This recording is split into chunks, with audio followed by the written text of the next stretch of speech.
segregação, mas sim pela inclusão, que ao invés de preparar essas crianças para viver em sociedade, nós crescemos juntas, mutuamente, desenvolvendo não só aqueles portadores que precisam se adaptar e participar e se desenvolver no meio social, como também fazemos com que a sociedade esteja preparada para receber essas pessoas. Nós crescemos juntos e aprendemos juntos, porque nós não aprendemos porque não convivemos e não sabemos, e o nosso desconhecimento faz com que tenhamos preconceitos, e aí é muito mais fácil, por causa do preconceito, a gente excluir, porque o preconceito ele exclui. Então, a inclusão social na prática. Incluir pessoas portadoras de necessidades especiais em nossos EBDs é tarefa simples. Não é tarefa simples. Não é tarefa simples, é verdade. A inclusão vai muito além de dar acesso, porque o dar acesso não é simplesmente você colocar dentro da EBD, por exemplo. Isso não é dar acesso. Envolve a capacidade das pessoas em lidar com o que não conhecem, e isso é difícil. Por mais que a gente fale aqui do tema, do assunto, sempre vai ficar a dificuldade de entender, porque só quem participa, como a irmã falou, no dia a dia, como ela disse, passar 2, 3 dias conosco, vai entender qual é a rotina, como que faz, e não é fácil. Aqui nós colocamos só uma figura de vários modelos e exemplos de portadores de necessidades especiais.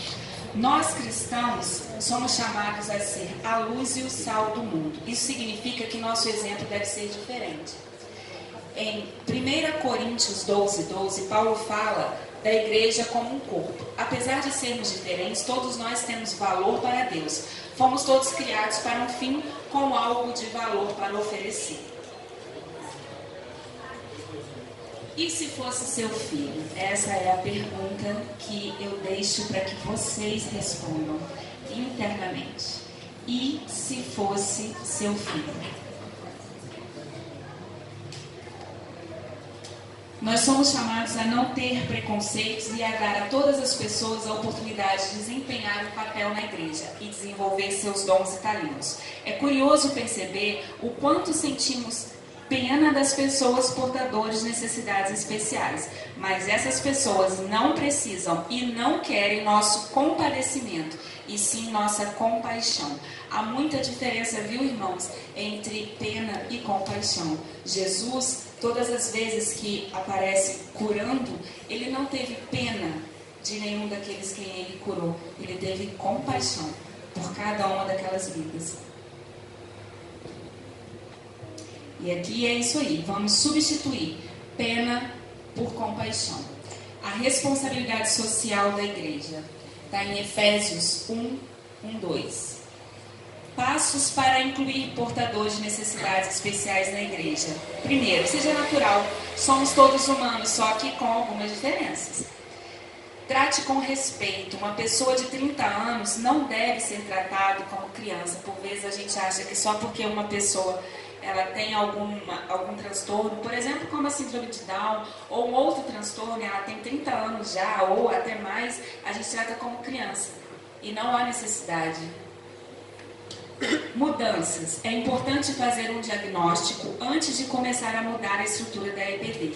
Converse com a diretoria, busque avaliar se há como incluir a pessoa com necessidades especiais em vários ministérios. Seja criativo, utilize o que há à sua disposição para trabalhar com pessoas portadoras de necessidades especiais.